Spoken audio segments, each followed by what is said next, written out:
Alam nyo,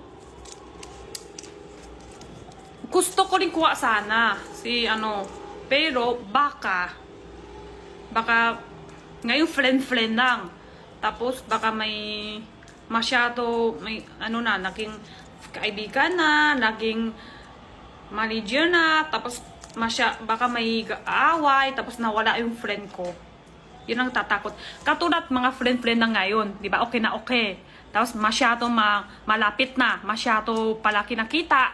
Baka may baka mawala ako friend.